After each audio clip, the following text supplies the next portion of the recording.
Hello everyone, my name is Alisha. Welcome and welcome back to my channel. Hope you all are doing great. In my last video, I have discussed about aptitude exam. If you haven't watched that video, you will get the link of that video in the description below.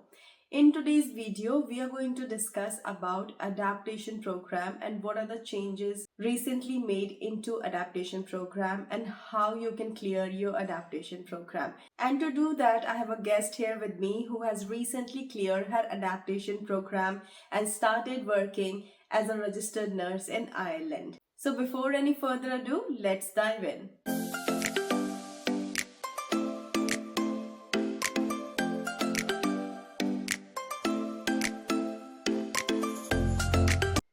So today we have Rose here with us. Thank you so much, Rose, for joining us today. And as I said, Rose has recently cleared her adaptation program, so she'll be able to tell you how you can clear your adaptation program, and also she will tell you the pattern of adaptation program, what is exactly an adaptation program is. So thank you so much, Rose, for your valuable time. Thank you so much for giving me this opportunity on your channel. You're very welcome. So Rose, how can you simplify what is adaptation program for our subscribers? Adaptation program is a program for nurses in which the hospital will assign you a preceptor for 6 to 12 weeks, and you basically just have to shadow them, and they're also going to help you with the procedure that you're not familiar with, and that's the overall adaptation program. Well, that's a very good definition. To simplify what is adaptation, it's simply hospital will give you a preceptor, just like how we have clinical instructor or nursing educator in our own country. So you have to shadow that clinical instructor or nursing educator. So we call it here preceptor. So basically preceptor is a registered nurse who is being trained to become a preceptor and guide adaptation nurses. So how was your preceptor? You know yourself, in India, nursing educators or clinical instructors, they are usually very strict. So how was your preceptor and how was your overall experience working in completely different environment? When I joined for the first few weeks, I was taking classes for the first induction classes, and induction classes were conducted by the clinical facilitator, and my clinical facilitators were very nice. They were very good and very polite. They helped us through all the way, even with the paperwork. If we had any difficulties, they helped us with that as well. And then when we were assigned in hospital we were assigned preceptors, and usually some people say that they get the same preceptors every day. In some facilities you get same preceptor for the whole of your adaptation program, but in my case, because my department is a very small department, I got different preceptor for different weeks. You can or you cannot get same preceptor for the whole period of your adaptation, and adaptation period is usually 6 to 12 weeks. And also, whenever I make video on adaptation or aptitude, things like that, so usually people would ask, do you need to make any assignments or do you need to make any presentation? So can you tell my subscriber, do you need to do anything to finish this adaptation program? So you don't have to make any assignment or any other thing, but there are like lots of online training that you have to take by online and offline as well. Online classes, you have to do the classes and you have to print out the certificates and give it to your preceptor. You can just mail them and let them know that you have completed your online training. And there are some offline classes as well that you have to take in your induction and even in between your adaptation program as well. So guys, good news, no assignments and no presentation during adaptation program. But yes, I agree with you, Rose, there are lots of online and offline classes which you need to attend. Also, there are some classes like drug calculation and blood transfusion. Would you like to share about that? The most difficult class I found was the medication management. It's very long, the online videos and everything, and it also includes drug calculation, which is another level of difficulty. Yeah, you will get some difficulties, but it's completely understandable by your preceptor. They're gonna help you out if you're unable to finish those courses. So the one she's talking about is medical management course, which is an online course on HSC Land. It's a website by HSC, so doesn't matter whether you join a private hospital or a public hospital, you need to do all HSC Land courses which are available on HSC website, but don't do it when you are in India. So it's always better to do those classes when you start your adaptation or even a week before adaptation, isn't it? The only course they ask us to do it before coming here is the child first course, because here lots of issues are there. That's why they ask us to do this course before we come here. Rest all the classes we can do after coming here. And also, most of the people who come from non-European countries, they are very much concerned about the language problem, because as you know yourself, Irish accent is very difficult to understand. So how did you find it and how did you cope up with it? So there are like lots of things that you can watch before coming here. You can listen to the songs, and the people here are so nice and polite. Even if you didn't get what they're saying, you can just say, "Pardon, I didn't get you," and they will politely reply to you and help you out with those things. I was also very scared when I came here. The only thing that I was scared of is answering the call, because it's really difficult to understand what the other person is speaking on the phone.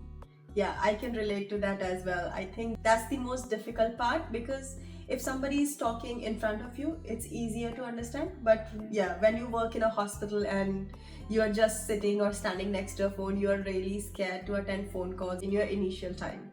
So how easy was it for you to approach your preceptor, or how easy it is to approach your preceptor? It is very easy to approach your preceptor in the morning when you're coming to your shift.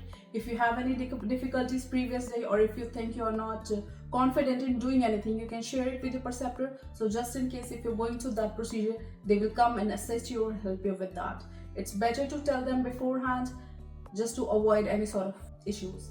Okay, that's good to know.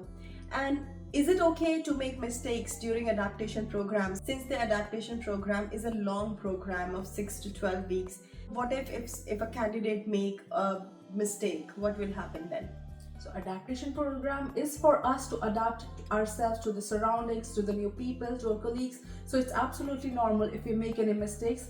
But before any mistakes, it's better if your CNM is there, if your preceptor is there, you can just ask them before you're doing anything. If you're not sure about anything, you can always confirm with them and then proceed. But better not to make any life-threatening mistakes. Yeah, understandable. So these all were the general talks. Now talking about adaptation step by step, since it's a long program of 6 to 12 weeks. So now we are going to break those weeks. So we'll talk about first week, second week, third week, and how does it really work. So talking about first week, what do you usually do in first week of adaptation? What a candidate can expect in first week of adaptation program? So first week of adaptation, no matter which department you're allocated to, it's usually the induction. They're going to orient you to your department, where the crash cart trolley is, where the medication, the basic orientation. So there are like lots of protocols here. The hypoglycemia protocol, hypokalemia, hyperkalemia. They're going to make you aware, and you can also take the printout of those protocol, read them at home. And usually just the first week is for the induction classes and your orientation. So first week is only orientation and induction. And then moving on to second week. So if you're in ward, they start giving you patients. They're going to give you one patient first, and gradually after each week, they're going to increase the number of your patient and also the number of responsibilities. Also at the end of your first week, they're going to take an initial interview. They're going to ask you how you're doing, if you're facing any difficulties in the department. In this meeting, your clinical facilitator and your CNM is going to be there. They're also going to take input from your preceptors, like how you're doing. They're going to ask them how you're doing, if you need help in any areas, and if you, just in case if you need any help, they're going to provide that help as well. If you are in wards, they're going to give you one patient in second week, but you're not allowed to give any IV medication. You can only give oral medication, and you cannot perform any phlebotomy or IV cannulations until unless you have to do the training first, and then only you can perform these procedures. As per if you're going to the emergency department, cath lab, and all these areas, they're going to increase your responsibilities. In the first week, you can perform basic responsibilities like checking with the vital signs, communicating with the patients, and recording those vital signs. And if you go to the second weeks, then you can start doing the assessments, admissions, and gradually they're going to increase your responsibility by each week. So that's about first and second week. And moving on to third and fourth week.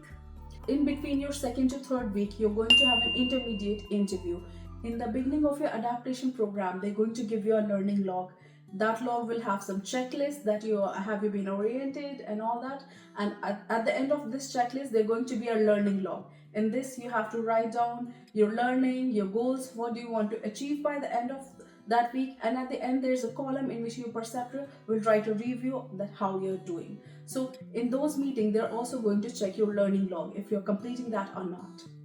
Yeah, so here learning log is very important. So you will be given a booklet. It's a very good lengthy booklet. So you'll be given a booklet, but don't be anxious because that booklet is only about what you need to do. So you have to set up some goals. So in the beginning of every week, you need to set up some goals. You can discuss the goal with your preceptor, and at the end of every week, you can ask a review or assessment from your preceptor. So your preceptor is going to write down the assessment or review for you.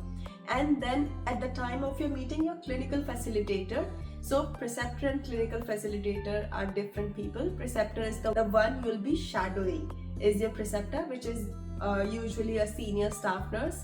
And clinical facilitator will not stay with you all the time. She's just gonna come during the meeting, and also sometimes she comes in between to supervise you or to ask how you're doing, things like that. So moving on to, we have covered first to fourth week, moving on to fifth or sixth week. Final interview is the scary part. You're really anxious about this because you don't know if you're going to finish your adaptation program in this final meeting or you're going to get an extension after that. And how long can be extension? So it can extend up to 12 weeks, but sometimes they can extend even it a bit longer. It depends from institution to institution. I'm really not sure about that. Okay, as per my knowledge, I think the maximum is 12 weeks, but it completely depends upon your hospital setup or your clinical facilitator. So maximum is 12 weeks, I think they can extend that.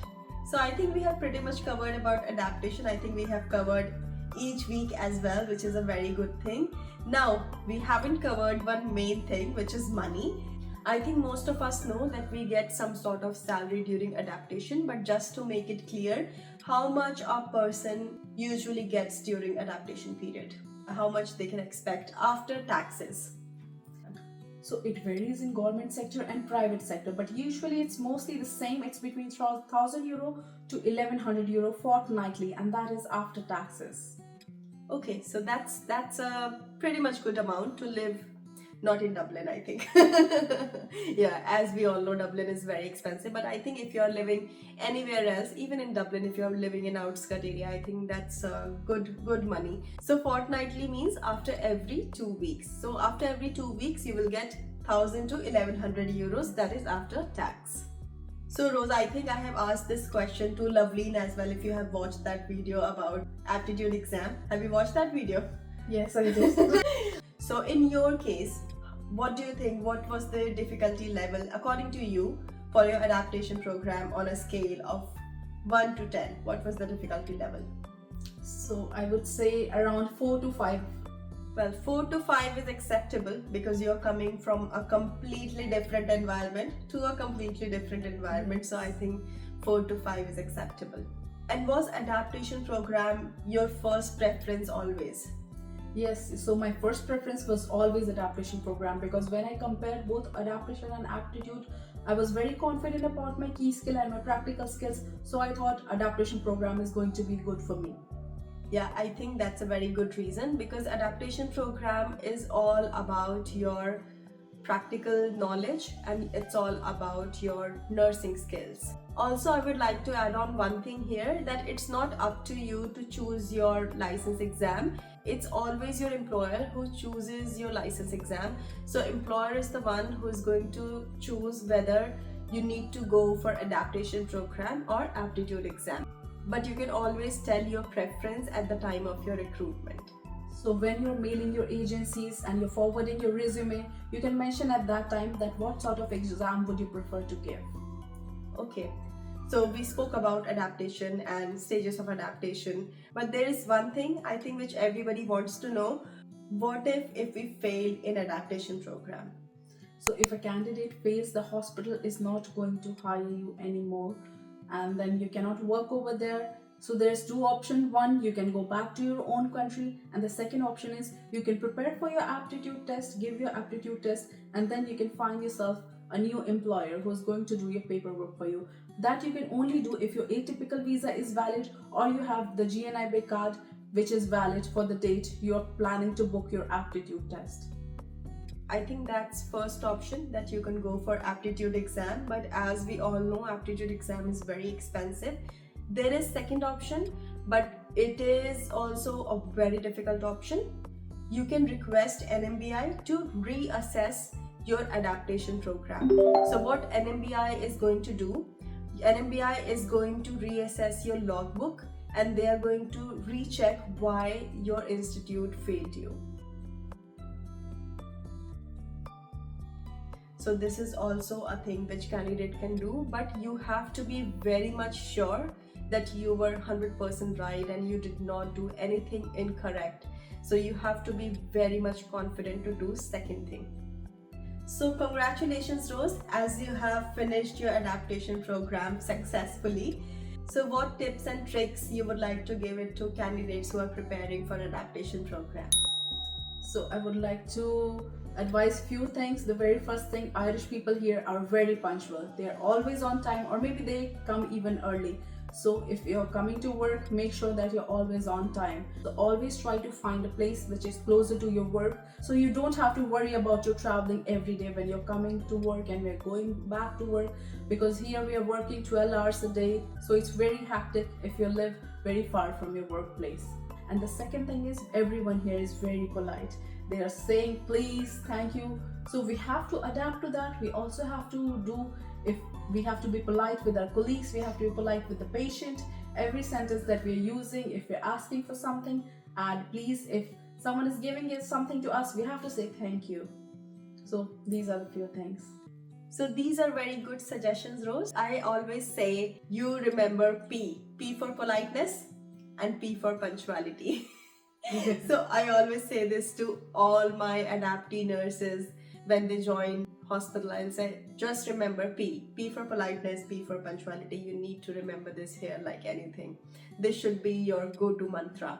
Other thing, communication is very much important. Do you agree with me? Yes. So communication is very much important, because it's not like how we deal with patients back home. Like, we don't talk that much with the patients. We just do our work. We are not that much into patient. We are not that much into maintaining really IPR kind of thing. But here it's a big thing. Here we communicate with the patients. We'll even sit with the patient, talk with them. We really give them emotional support.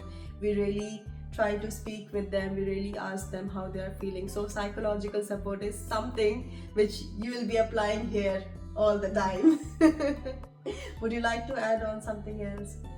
So when I was taking my adaptation program, during my class, one of my clinical facilitator shows us a video, and in that video she covered all the usual Irish slangs that are being used, because we were new to this place.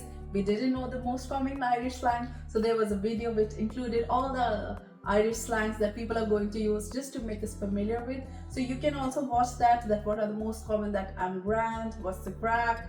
So because patients are going to use this very often, so you have to make yourself familiar with that. Well, this is very important. I never thought that, but yes, this is very important. So you need to get yourself familiar to all the Irish slangs, and I actually have one video in which I have covered all the Irish slangs. Did you watch that video before coming here? You should have watched that video. So yeah, I have covered all those slangs. I tried to cover all those slang. I'm not sure whether I have really covered all those slang, but yeah, you will get the link of that slang video in the description below. So make sure you check that. And you can also check my adaptation video, which I think I have made years ago. But yeah, that's also a very useful video. So thank you so much, Rose. I hope this video is going to be very, very useful to all the candidates who are planning to come for adaptation program. Thank you so much for your valuable time and for sharing your experience with us. Thank you so much for inviting me in your channel and for your valuable time. And all the best to everyone who are planning to come to Ireland and join this adaptation program. All the best to you. And thank you so much guys for watching this video. If you have watched this video until here, please like this video, comment and share this video with your friend who is preparing for adaptation program. Until next time, take care of yourself and your family. I'll see you in my next video. Thank you so much for watching.